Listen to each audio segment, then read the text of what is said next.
All right, we should be going live now.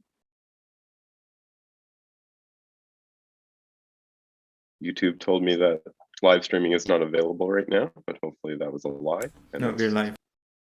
Starting to work. Great. Yes, we are live. Cool. All right. Well, thank you everyone for joining us. So today, leading up to ETH Denver that starts next week, we wanted to go over some basics about Ethereum and compare it to Bitcoin a bit. So we have Dirk from our CBP, Certified Bitcoin Professional Committee, here with us. Would you like to wave? Hi. And so he'll be joining us to talk about the Bitcoin part. And then Cheyenne, our committee leader for the Certified Ethereum Professional Committee. And then we also have Josh McDougall and Kent Barton, who are other committee members for the CEP Committee. And I'm Jessica. I'm the executive director at C4. And we are very excited to be here today to talk about Bitcoin, about Ethereum. Is one better than the other? I don't think so. And chat about what purposes they each serve. So if you have questions during this, feel free to ask it in the YouTube chat. We're also live on Twitter. This is our first time doing that. So I'm not sure if questions will be asked there too, but we'll make sure that we are answering what you guys have for us. So why don't we start by talking a little bit about Bitcoin, because that will lead us into talking about Ethereum. So Dirk, do you want to get us started? Yeah, sure. So, I mean, the thing about Bitcoin, right, is that it was intended as a digital currency replacement, and it was invented in 2008, 2009. The white paper was published in 2008, and then the first blockchain block went live in 2009. And blockchain is kind of what it's really all about, right? Is the Bitcoin used some pretty commonly existing cryptographic techniques, but put them together in kind of a cool new funky way to create this online and distributed ledger that kept track of all the transactions, so that you didn't have to have a centralized authority like a bank or a central bank or something like that telling you who had how much money and in what accounts. So in a nutshell, that was kind of what Bitcoin was intended to do. It's like the white paper behind me here. I love it because it's 9 pages. It's the most elegant thing written, and it's 9 pages, and the last page is just references to other things. So it's really an 8-page white paper that replaced the idea of money.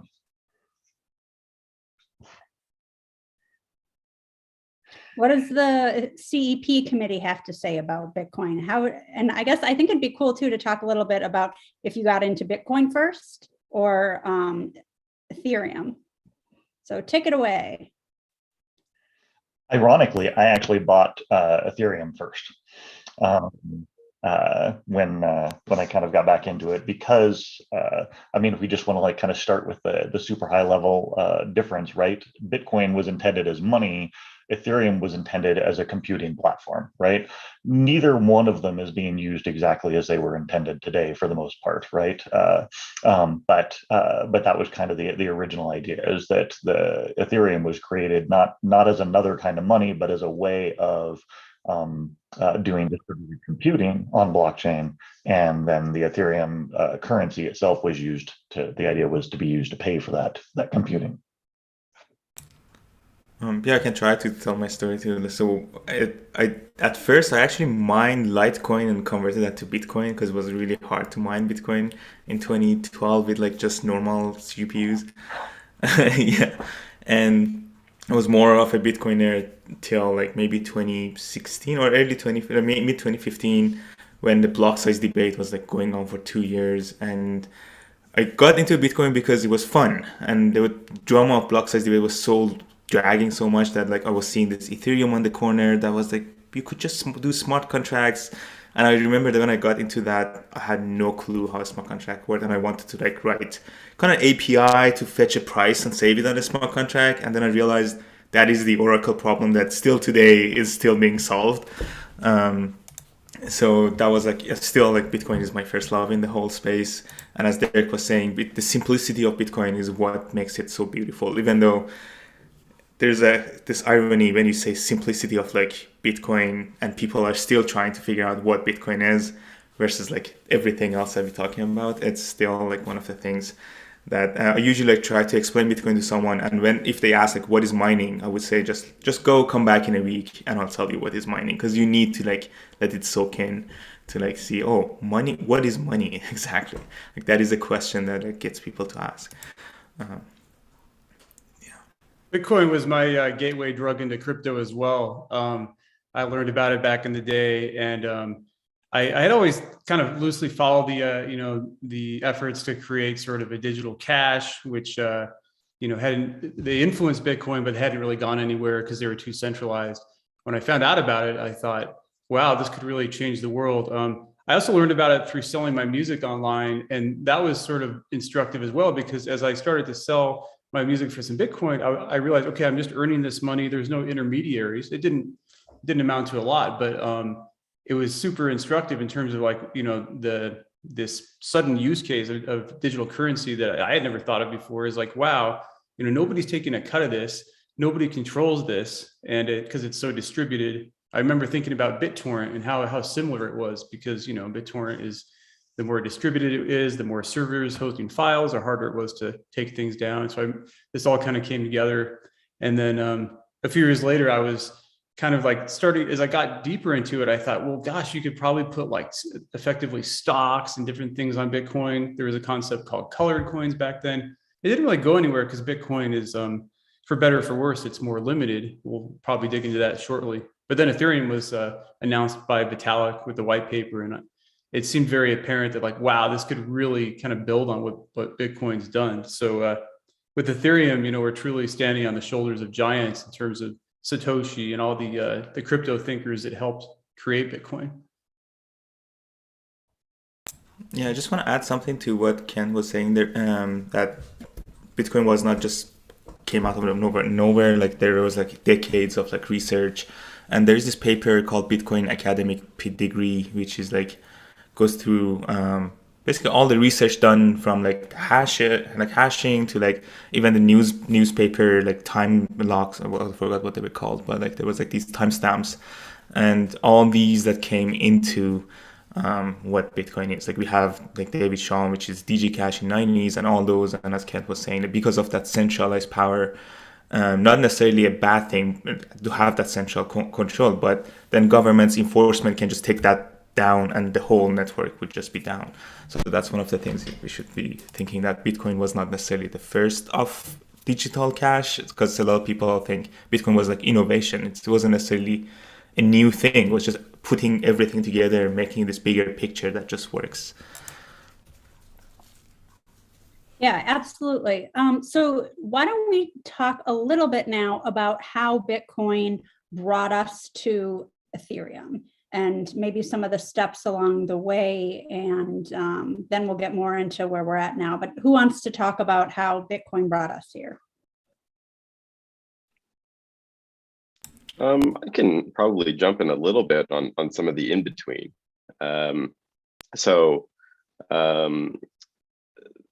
The concept of using a blockchain, I guess, beyond its base token. So, in the Bitcoin realm, obviously Bitcoin would be that token. In the Ethereum realm, it'd be Ether.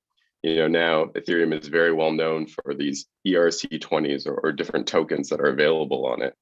But that idea was built into the Bitcoin blockchain as well in different ways.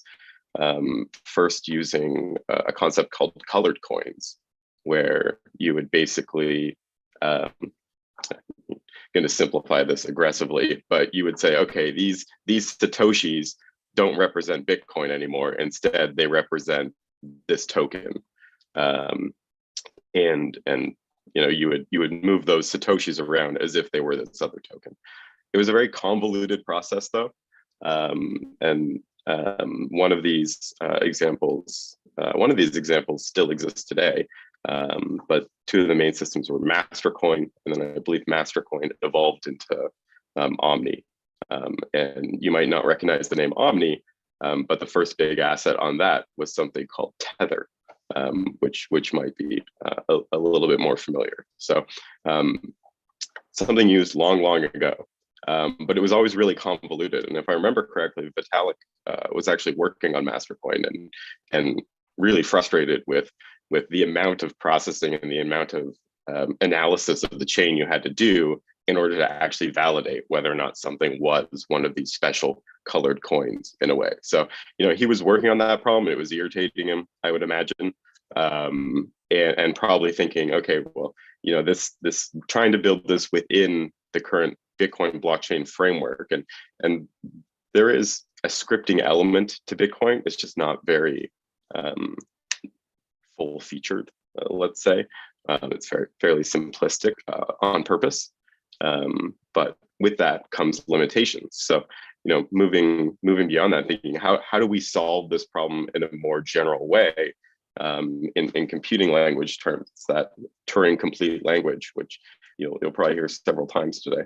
But that was that kind of initial frustrations. That was something that Vitalik was working directly on. Is how do we make the concept of adding other assets onto these chains so that it's not just the base layer, so that we can have things like securities, we can have things like the tokenization of physical assets and of just other assets, such as the classic story of game assets as well. So that was kind of that in between stage of, okay, we're trying to now use Bitcoin beyond what it was initially designed for, and we're getting into limitations here. What is the next phase that can use this distribution, that's decentralization, this distribution, the same kind of censorship resistance technology, but in a way that's a little bit beyond just the transfer of that base asset? Yeah, I want to get into more details of that, because that's a good segue to get into the difference between Bitcoin and Ethereum as well. So this might be a bit technical, but I'm trying to explain it more in pure English. So Bitcoin works on this model called UTXO, or unspent transaction output, which for a wallet, if you want to know your balance, you have to go back to the history and count all these UTXOs that you own and sum them up, and that's your balance. And for the Omni protocol, or basically colored coins, or having some kind of tokens, non-fungible tokens on Bitcoin, it was I would send, let's say, Derek, a transaction, and on the data portion, which is called OP return for people that know, I would just specify here's a blue token, I'll use a blue coin, and he can send it around to all these crowds. And if you want to confirm that this is a blue coin, you have to go back, trace back, to see the last data section of that trace and see what the kind of coin is at. And that's a lot of processing and data availability issues for the wallet. And even now, a lot of Bitcoin wallets, you might be able to kind of do a denial of service attack by sending 1,000 dust transactions to them. And in comparison with Ethereum moved to a model, we can say a balance model, meaning that every account, every address, they have a balance. Doesn't matter if it came with one transaction or 1,000 transactions. The state is just the account that balance would show that balance, and because of this, there's not that much overhead on the wallet to figure out what is the balance, go back to history. There's easier way to do light clients. There are a lot of conversations about which one is more decentral, central, secure. It's a big conversation. We don't want to get into the details of that, but it's a fundamental difference between these two protocols. Yeah. Well, one interesting thing to consider in terms of similarities is Ethereum and Bitcoin share some very fundamental properties in terms of basically Ethereum really built on and extended what Bitcoin did first with respect to distributed consensus, and also its use of public key cryptography. So public key cryptography, is a way of sort of creating, basically ensuring that your own Ethereum account or your Bitcoin address where your tokens are located is accessible only by you, but you can give out your public key, and anybody can send you that without being able to access your own key. It's very secure, and that was sort of pre-existing in the crypto realm, but that was brought into Bitcoin in a way that was very effective. Ethereum is similar. In fact, even some of the protocols that derive Bitcoin addresses can be copied and are copied over to other chains, Ethereum and many others. Also, in terms of consensus, this idea of, like actually requiring energy to be spent to back up the network, or to provide security for the network, and prevent things like hard forks everywhere, and things getting reverted, enforcing immutability. Bitcoin figured this out with the idea of mining. Initially, it was just like CPUs, and it became GPUs, and then very complex things. So Ethereum cleverly kind of like built on that, but what changed is some of the specs, in terms of like, it's harder to build like a specialized chip just to mine on Ethereum. You can use like GPUs. This is why the GPU market has been so impacted by Ethereum. And also, like, in terms of one thing, if you've ever sent an Ethereum transaction, you'll notice that things are, the blocks confirm typically much more quickly, as long as you have a high enough gas or fee. This is because of some iterations, some very clever design decisions, and you can probably get pretty technical, go down that rabbit hole, but it was kind of like, Bitcoin has 10-minute block times on average, ETH has maybe 15 to 20 minutes currently, and it was kind of like looking at what had been done previously, and then building on that to make it a little bit more efficient and usable and practical. So to sum up what we've said so far, Bitcoin was created because of a bunch of different technologies that already existed, and it pushed these together and solved a problem, and it functions as a currency. And correct me if I'm wrong in saying this, the code is simple, so it serves a purpose and it serves that purpose very well. It doesn't provide the ability to build on in the same way that Ethereum does, in terms of creating these new tokens, in terms of changing the amount of time for like the confirmations and block sizes. Am I saying that correctly? Does that explain it right? And so it provides new opportunities that Bitcoin doesn't. So we often hear people say like, oh, Bitcoin's better or Ethereum's better. And I think the question that needs to be asked is, better at what? What is it better at? And when do you use Bitcoin versus Ethereum or an ERC token? Yeah, I still remember the days that they were saying like Ethereum is better because it's cheaper to transact with. And that's one of the fallacies in the whole space, that like a lot of blockchains come in and say like, oh, it's much like Ethereum is expensive, like use this one. Bitcoin is expensive, use this one. But the whole point is like the block space is limited, and as long as there's no traffic, no transactions, it is cheaper. But then when there is traffic, when there is a competition of like the fee market comes in, it gets expensive. So I think they removed that. It was early on in the Ethereum website even about like being cheaper to transact, but everything just removed from history right now. And I think, and some of that's by design, by again going back to kind of what the intent was, right? I mean, the speed that you want a transaction to complete at is, I mean, a 10-minute transaction, is not a big deal if I'm sending money to you, Josh, for something you're going to send to me or whatever. If I'm trying to process, compute transactions, right, trying to actually like do stuff, compute data or something like that on the blockchain, then that's way too long, right? So, some of those things are intended by design, and I think one of the key ones too, right, is around the kind of anti-inflationary design of Bitcoin, right, where there is an absolute cap on the number of Bitcoin that will be minted at 21 million, whereas Ethereum, there's a annual cap of like 18, I think, right, 18 million. But it's not, because it wasn't intended as a replacement for money, right? So a lot of those things are kind of baked into it by intention as well. Someone asked in the YouTube chat for us to talk a little bit about how the C4 certification process works. So I think it might make sense to explain a little bit about why we have these two different exams, why we value both Ethereum and Bitcoin as a certification, and why they're not in the same cert, like why we don't just have a, certified blockchain professional, why we chose to separate it. And Does anyone want to jump in about that, the certification part of it, and why we have two different ones, for one for each blockchain?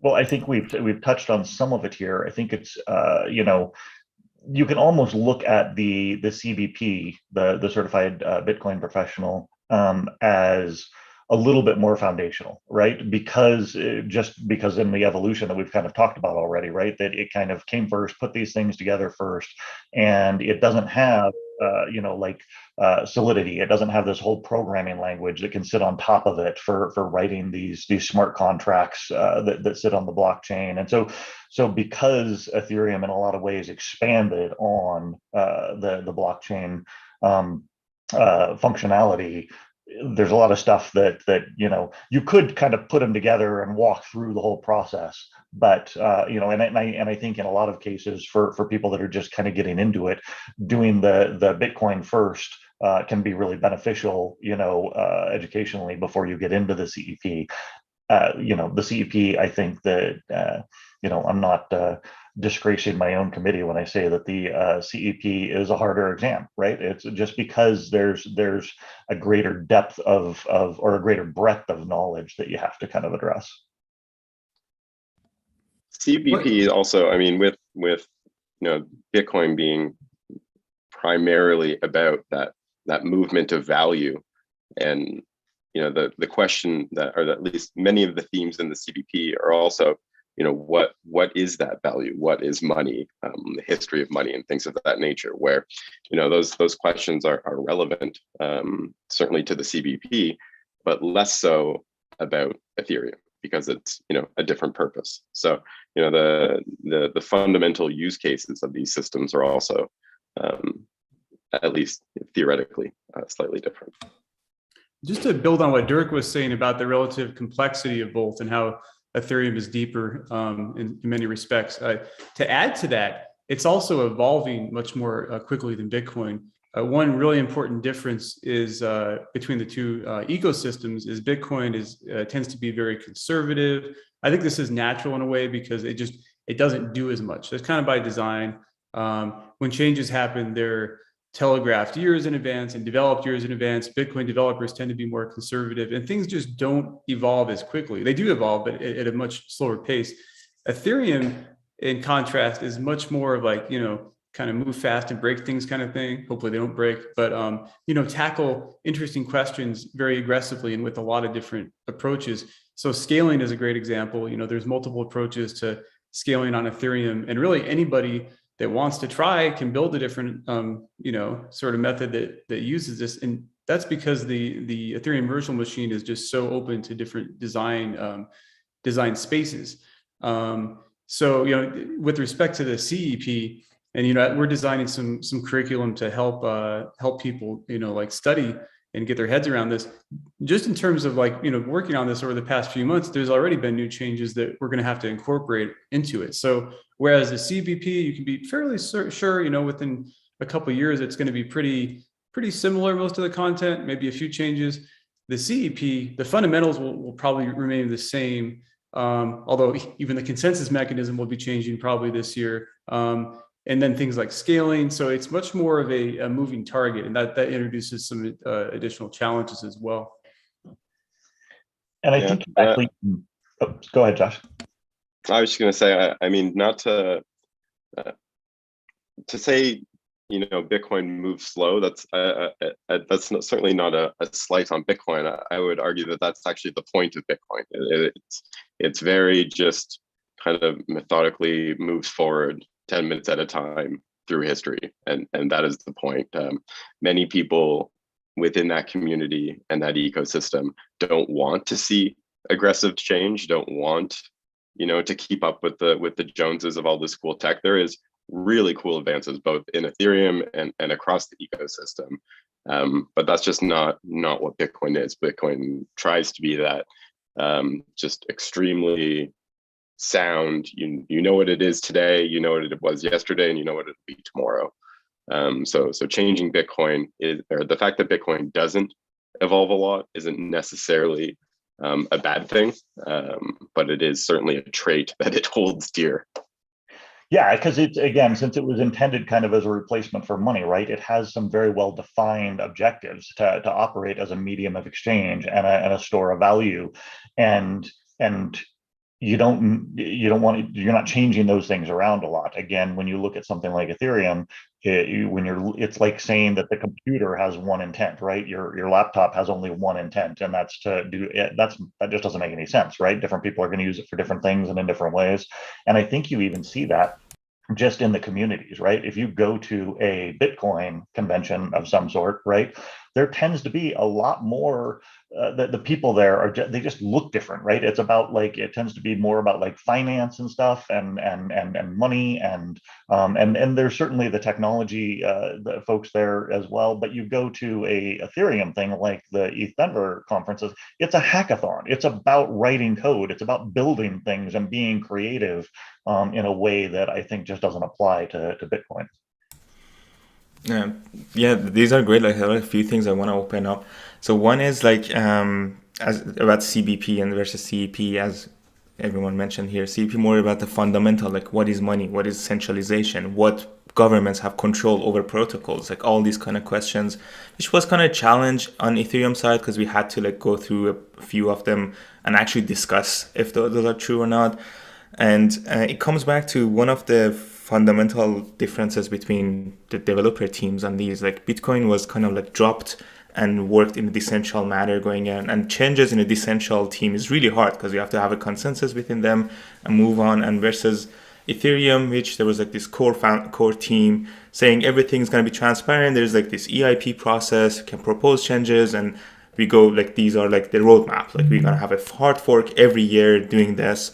There's a lot of controversy around it, but still happening. And it comes back to like the decentralization of them, which you could argue with a developer team, like Ethereum is more centralized than Bitcoin in a developer team development cycles, which comes back to like, it needs to be changed, it needs to be going faster. But also we should consider like the Lightning Network, all like the other things that are happening on Bitcoin, because those are also like a lot of developments are happening on those.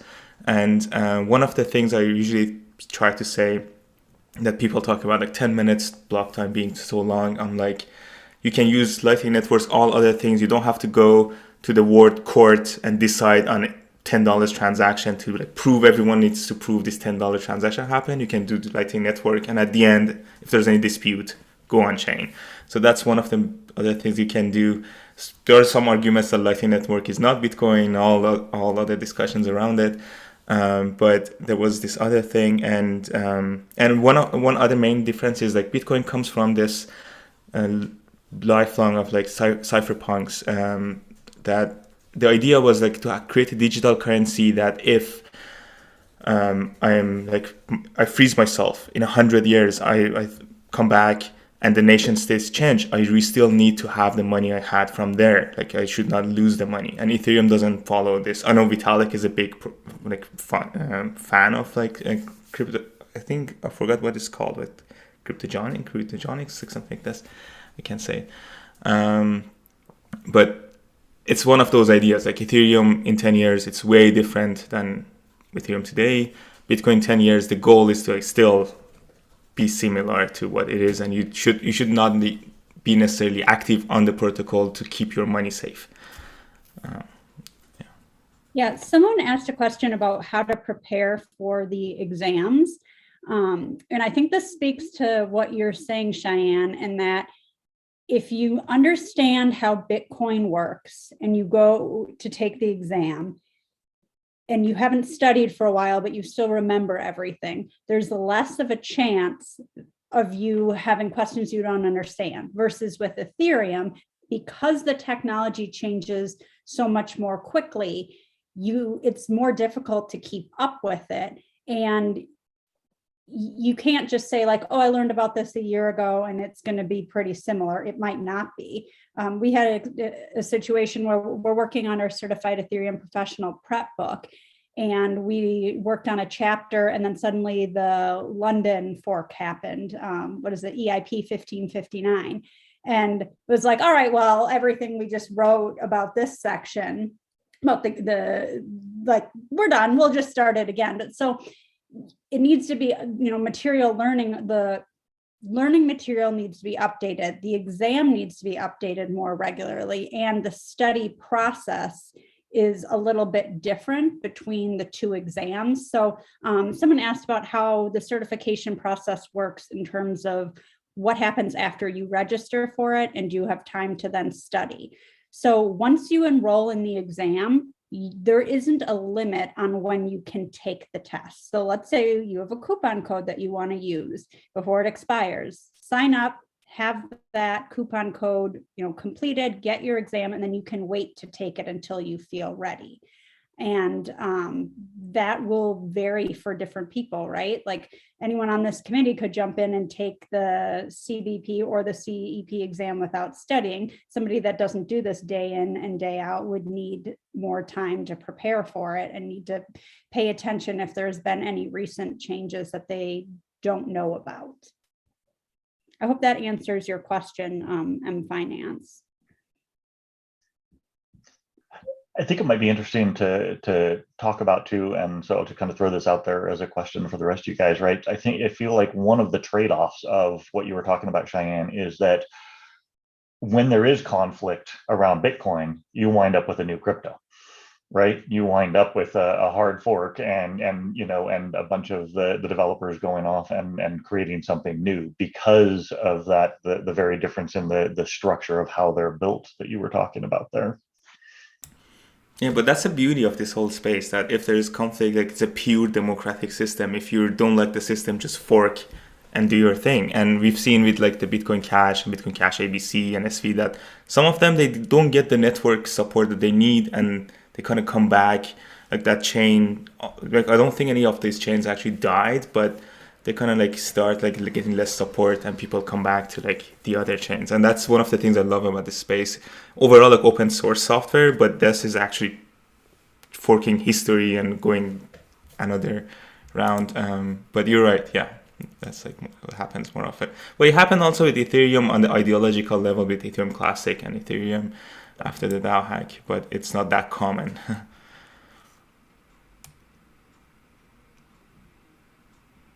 Yeah, many things are beautiful about Bitcoin, but one very incredible thing is that, whoever Satoshi Nakamoto is, the group, the person, the agent, whoever is the author of that document sitting behind Dirk, ultimately we don't really know their motives. We don't know their desires going forward. We don't know how they would treat certain discussions and certain features or things like that. We don't have that guidance anymore. And although we can project what we want to onto them, the reality is it doesn't matter, and Bitcoin moves forward without them. It is certainly, many see it as a liability that Ethereum has that benevolent dictator that is Vitalik. And I think he's, worn that title very well and actually done a very good job of letting the community build this around him. But certainly when he speaks, it matters quite a bit in the Ethereum community. So it is two very different ways of these networks existing, replicating that the creator was here, dropped off this product, and then left, and then we're all here to just maintain it and evolve with it. It's a really interesting method as well, but it's slow. It's very slow, and again, it goes back to that's kind of the point of Bitcoin is to just be this methodical, moving spreadsheet for the world, and you can build cool things on it. Like Lightning is an example of Lightning tries to be an add-on, and there's add-ons that do smart contract work that tries to add on to Bitcoin as well. But the argument is, are they part of Bitcoin or are they add-ons? And the reality is, no, Bitcoin is this core thing that just methodically moves and barely ever changes. But Ethereum is able to move so fast because they can say like, well, obviously we need to try and fix fees. How do we do that? Or we need better throughput. How do we do that? This is the community saying together, yes, we're doing this, but at the direction of benevolent leader. Yeah, and to that point, like, so Ethereum started saying like we're gonna fix everything that is wrong with Bitcoin, and we're gonna do proof of stake, and we're gonna do this, and so when they started like designing the system, they realized, they can't come up with any other system that is as secure as proof of work of like Bitcoin's proof of work. So they started with that, and now 7 years in, we're trying to get to the part that like we can move like Ethereum to proof of stake, but Ethereum is more ambitious. That? Will you explain proof of work versus proof of stake for anybody who's watching and isn't sure? I mean, I guess it's sure, yeah. For somebody. Sure, yeah. So proof of work is basically spending electricity and processing power to prove that you worked this amount of time and like processing power on solving a puzzle. So it's like brute forcing a password or something. You're just going 1, 2, 3, 4, figuring out what that value is, and that is some say this is like a waste of energy, but at the same time, this is what is securing a whole network. It's not necessarily wasting the processing power. It's a process to secure something else. And proof of stake, the idea is instead of like running this much energy and processing power and trying to like solve a puzzle that is not used for anything else. Before getting to proof of stake, I want to say like there were some protocols trying to solve this usefulness of proof of work, trying to do like DNA folding or like some other protein folding or like some other use case of this processing, but they never actually got that much attention from like the users. So the idea of proof of stake is instead of like putting this much devices like hardware, electricity power to like secure the network, you actually put money on it like as a native token of that protocol, and you validate the network. And if you do something wrong, malicious, if you're not online, the protocol, the network would slash you or penalize you for not doing your job. So that's like another model of doing this. There's so many complications about this. There's more on the economic and token economic side rather than actual like processing power. But that's my attempt of explaining these two. But I would love to listen if anyone has a better way of saying that. You did a good job, Cheyenne. Thanks. But yeah, if anyone wants to add to it, feel free. There was also a question in the chat that just said, when Serenity? Serenity now? No. Serenity is a term that's been around for a long time. This goes all the way back to probably like 2014 when Vitalik and the Ethereum Foundation, or the EF as we like to say in the space, kind of conceptualized the roadmap, the long-term roadmap. And this was, we had like Frontier, which was kind of the initial bare bones. It wasn't quite a test net, but its functionality was limited. And then we kind of grew beyond that. Serenity, I believe, refers to that at the time it was kind of a more distant vision of having like proof of stake. One thing worth noting is like Ethereum from the get-go, and you might not realize this because it's been proof of work its entire existence, but the intent was always to move to proof of stake. That was pretty forward-looking in 2013, 2014, because there wasn't really any. Maybe there were a handful of tokens utilizing this crazy concept called proof of stake. One was like NXT, which it's kind of it was a very early implementation. It wasn't a very vibrant blockchain, but it's such a different paradigm compared to proof of work. And I think one of the fact that it's taken this long to do proof of stake. There's if you fast forward to today, you have like Cosmos is a great example of a proof of stake chain it's really working. It's protecting billions in value, and it's been live for a few years.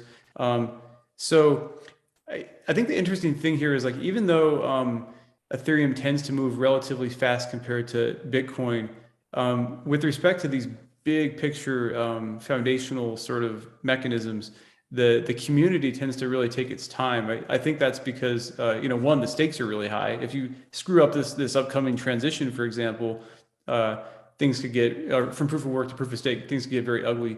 Also, you want to make sure it's really decentralized. I think Ethereum has learned a lot from Bitcoin in terms of wanting to be as like maximally decentralized as possible. I think a lot of people building in the ecosystem maybe feel that pressure of like, Bitcoiners say, well, Ethereum's centralized. So it's like, no, we can make this more decentralized. And a lot of that thought has gone into creating a proof of stake mechanism that, is hopefully resistant to like people, okay, well, let's say one exchange accumulates a lot of coins or a lot of ETH and more influence over the network. How do you safeguard against that? What are the, what are the slashing penalties? What are the liveness penalties? Like Cheyenne was alluding to, like staying online. So it's kind of like, this has been, for Bitcoiners, this would be a massive transition. And I don't think Bitcoin will ever, in the near future, do that kind of thing.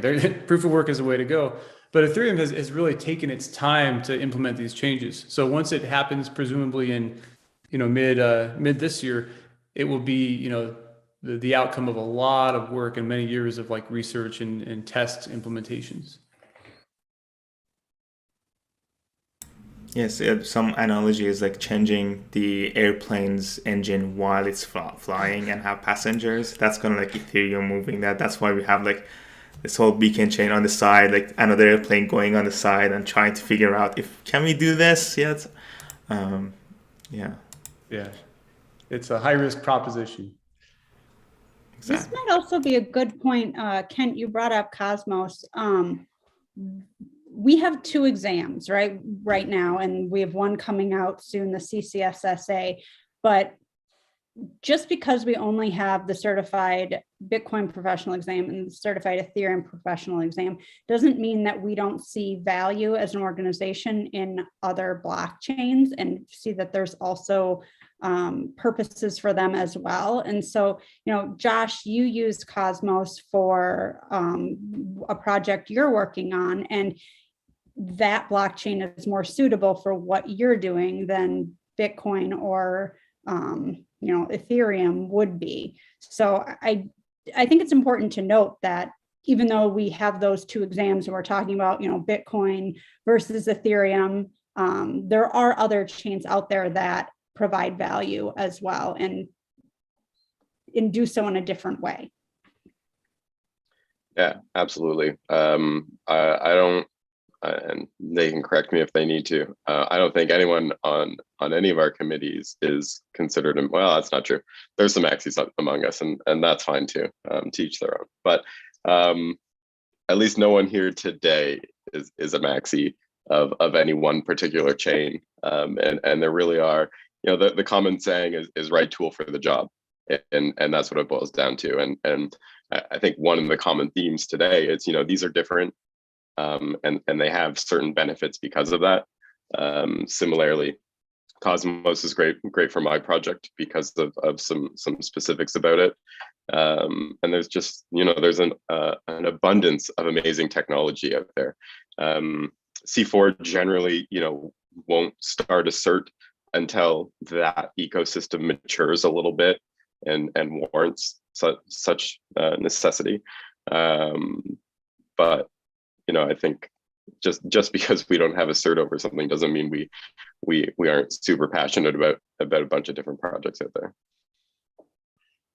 Yeah, and at the risk of sounding a little heretical in this group, right? They're just like Ethereum said, hey, we need to fix these problems with Bitcoin. There are other chains out there that are like, hey, Ethereum is really cool and this whole like smart contract thing is really awesome, but it has problems, and we think that this is the answer to fixing those, right? So there are other networks out there trying to address those things as well. Yeah, and the cool thing is that all these networks are talking to each other now more and more as well. So we're without those centralized parties, without needing an exchange. Normally, you want to get from Bitcoin to Ether, you had to go to some sort of centralized exchange to do that. And now we're seeing the ability to actually move assets and move information around these different networks too, without the requirement of some central party, which is super cool, in my opinion. And to even wrap one type of token or currency on a different network, right? Yeah. Someone mentioned in the chat that we're only decentralization maxis, which is makes sense. But to that point, so I was doing security audits on smart contracts and blockchain systems for 2 years, and bridges is something that makes me so afraid of everything in the space.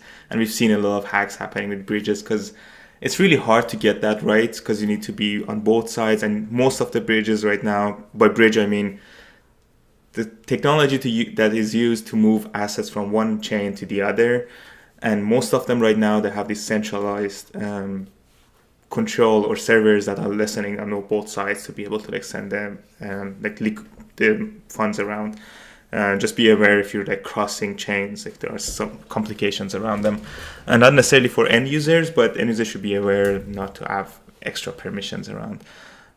One thing I want to say, I was like just mentioning a kind of call to action, also appreciating the C4 overall. That one of the things that happened, like so CBP existed before I joined C4. But then it was a volunteer work. Like basically, Jessica asked me if we're thinking of certified Ethereum profession. Are you interested? And so I joined with a few other people, and we had really like so much fun. A year of like weekly meetings to make this certification happen, and it was a big challenge coming up with these questions. We had a lot of discussions that got into borderline philosophy, economic 101, and we had to come back to like, oh, what are we talking about here? And I feel like for Cosmos, any other chain that has the network, if there are like people that are out there that want to like participate and create this certification, Jessica, I think I can email you or any C4 thing, and just be aware that it's not something that you say, I'm going to do this and here's the questions. It's probably going to take a year or so to have the exam. So it's a long process. If you're excited, like email Jessica and like we'll see how that goes.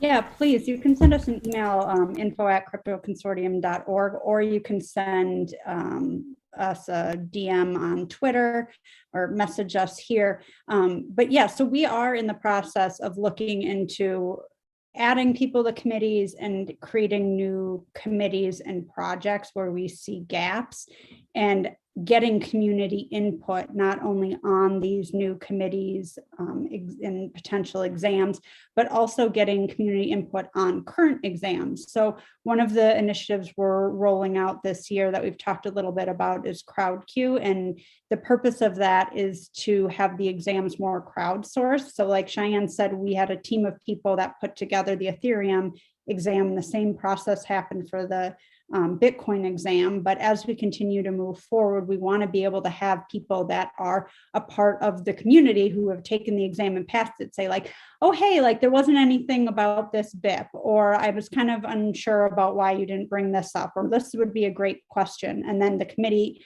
you can add it to this platform, which will be, like I said, rolling out shortly. It's available, but we haven't gone to the point yet where people are able to add questions. But then the committee will be reviewing these questions so that it is something, they're exams that are derived from the community and not just like a small group of people. Because we are decentralization maxis, right?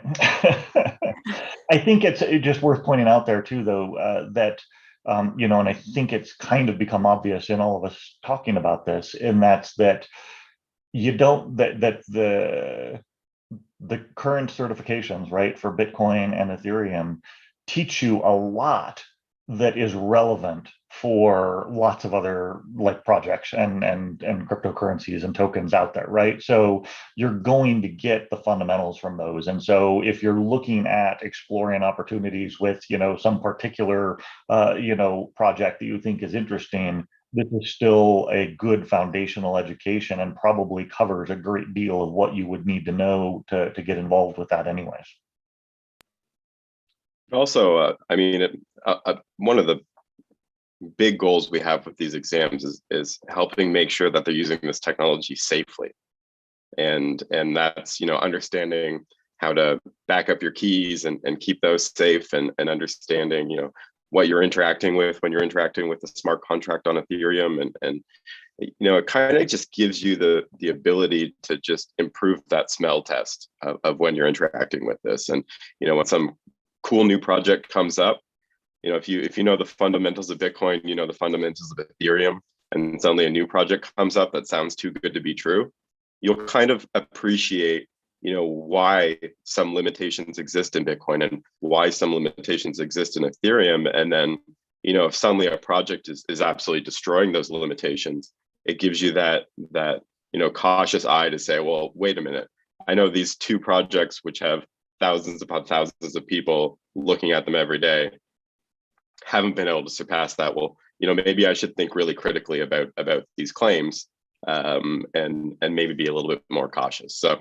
just working with both of these exams, the fundamentals you get to understand how the entire ecosystem works are extremely valuable.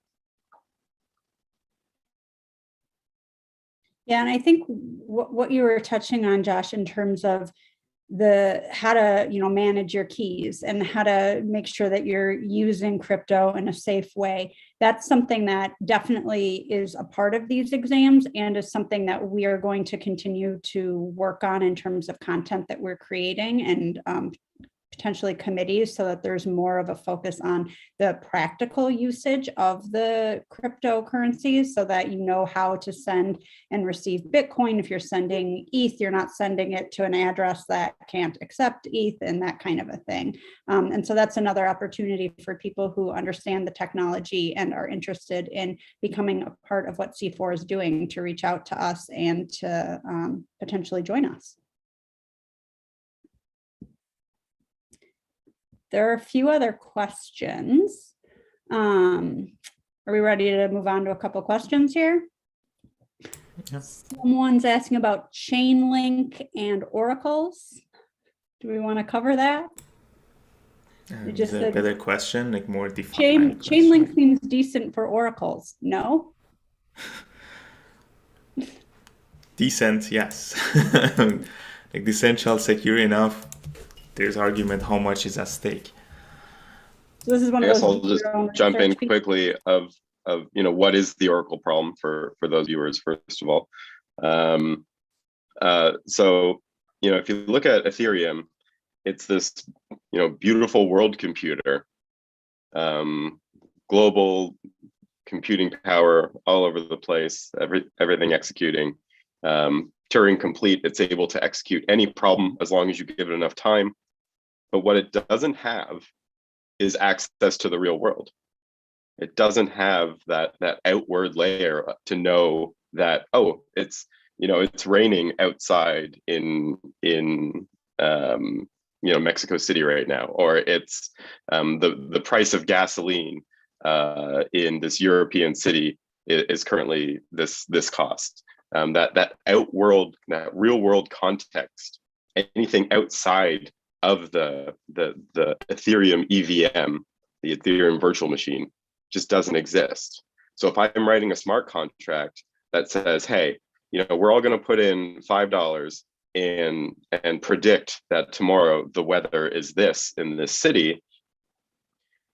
Well, tomorrow when the time comes, Ethereum doesn't know what the weather is in that city. There's no part of the smart contract that can say, okay, and check weather.city is this. Oh no, great. Josh wins. Perfect.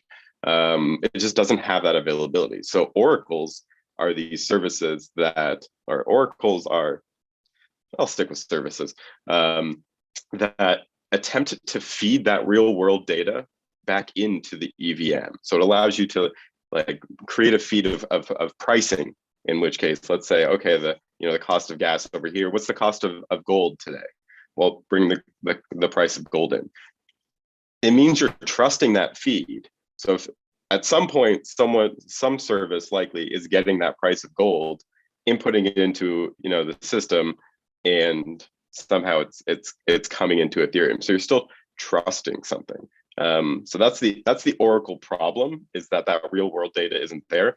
And I'll let maybe someone like I would assume Kent has some.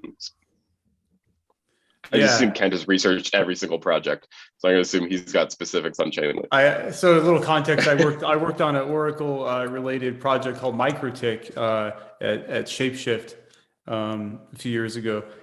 So one interesting thing to ponder in terms of different approaches. You could call Chainlink a little bit more centralized in the way it feeds in data, the way it derives data. But it works really well typically, and it's widespread. They did a good job of kind of making that the de facto standard for a lot of different decentralized applications, or what we call dApps. There's other ways to go about it. Some of these are fraught with their own risks. For example, if you are maybe a derivative platform, maybe you want users to be able to trade options, and you need a price for the underlying, maybe something as simple as like the price of ETH. Another way to go about it is pulling in Oracle information from like a Uniswap pool. So, Uniswap for certain tokens is heavily traded, and you could say, okay, well, whatever the market says is the price of maybe ETH to USDC will be used for this. And that turns out it works out okay. But for like longer tail assets, you run into situations where users might have an incentive to actually manipulate the price.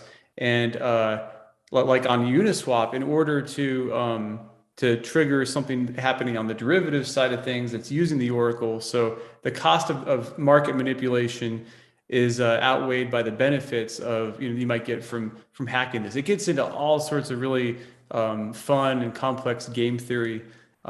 Another approach, which is what MikroTik is based on, is incentivizing actors to make correct assertions of what a given price is at, and then be able to trade based on that.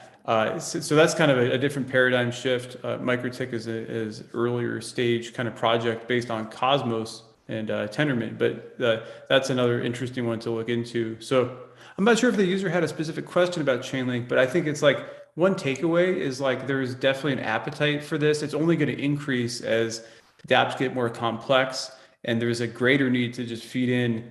Eventually you're going to want to have all sorts of real world conditions fed into the blockchain. And I don't think there's any one right answer.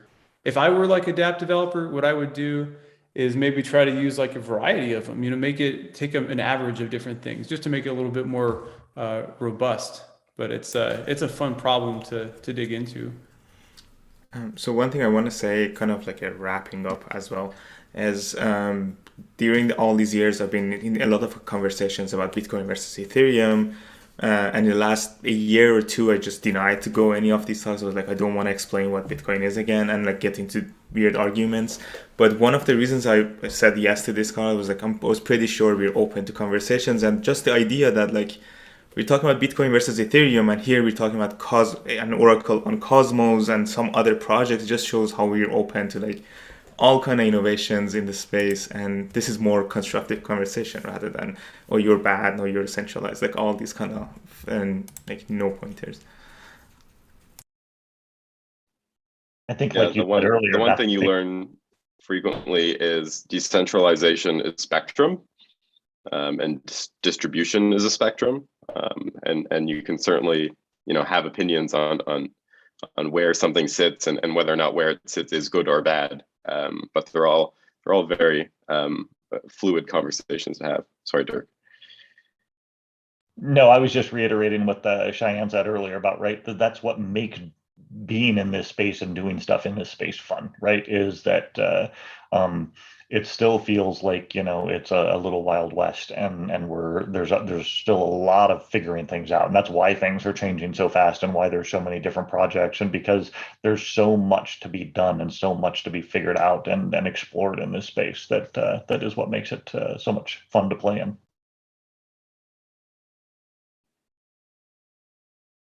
Yes, agreed. Well, we're at time, and my dog is getting a little antsy right now. I think he is ready for us to be done too.